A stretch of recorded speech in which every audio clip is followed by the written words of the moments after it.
Welcome to the Daily for Friday, January 20th. With Greg Lawless, I'm Jason Seguini. Coming off a big day of Beckham news. Obviously, Beckham re-signs with the Galaxy. But Greg, what came out of all the interviews and everything that you saw yesterday? Well, he did this media blitz. He was on Google and YouTube, and then he had the press conference in Los Angeles and all of that. And you can find out everything that happened actually here on MLSsoccer.com. But what I take away from it is this is a guy who's seriously not done with playing.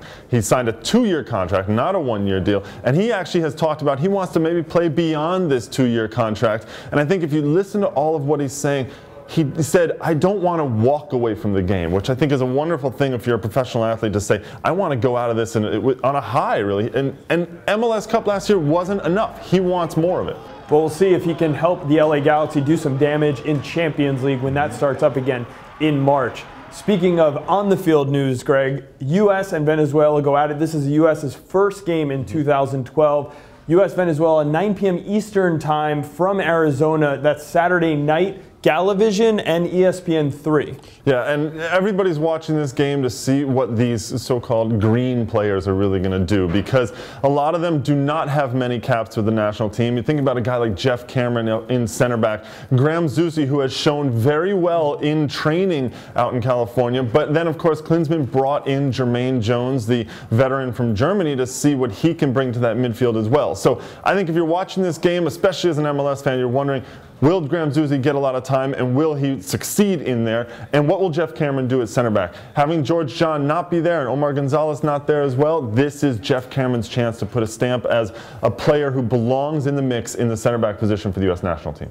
All right, that game again tomorrow night, 9 p.m. Eastern time. The U.S. women, on the other hand, though, in action tonight, 10:30 p.m. Eastern time. They're playing in Vancouver. This is Olympic qualifying, so everything on the line here. They're playing the Dominican Republic, though, Greg. This might get out of hand. Yeah, well, everything's on the line, but I think that they could actually go with like 7 players or whatever and still win this one. This should be a blowout for the U.S. national team, but Abby Wambach and everybody there is going to be pushing to get a good start to qualifying, especially when they look at what Canada, the hosts, did just last night, a 6-0 victory over Haiti. Christine Sinclair with 4 goals in that one. So the U.S. know that eventually they're going to have to come up against Canada and Mexico, good squads in terms of qualifying for the World Cup and being known as the best team in CONCACAF. We can catch the U.S. Dominican Republic game tonight on the Universal Sports Network. Again, 10:30 p.m. Eastern time. It's also available on universalsports.com. We're going to move on to some MLS news. From Canada to Mexico, Greg. Montreal Impact down in Mexico for their training camp, and one of Jesse Marsch's old teammates joins the team. Yes, he does, actually, and a very local guy down in Mexico, Panchito Mendoza, the former Chivas USA speedster who showed very well a couple of years ago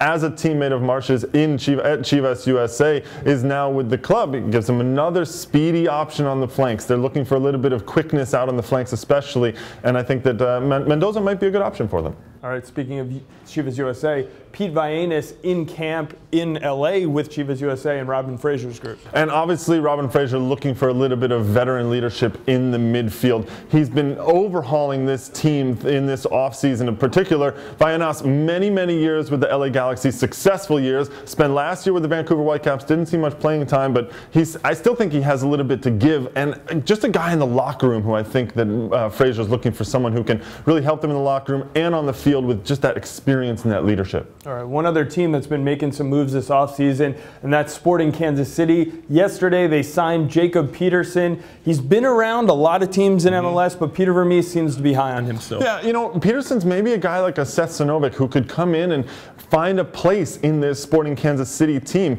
Obviously can play on the flank and get up and down the line. He's a tireless worker, that's for sure, but I think that he's going to be brought in really for depth. When you have a guy like Bobby Convey, he's going to be settled on the left side. You have a Zusi in the middle. He's settled there. You've got plenty of options on the right side with Kamara if he's going to be up top, and of course Chance Myers coming out of the back. So really there's no place in the starting lineup for Jacob Peterson. However, it's a good person to bring in for depth because he has some experience, has some pace, and he's going to work all day long.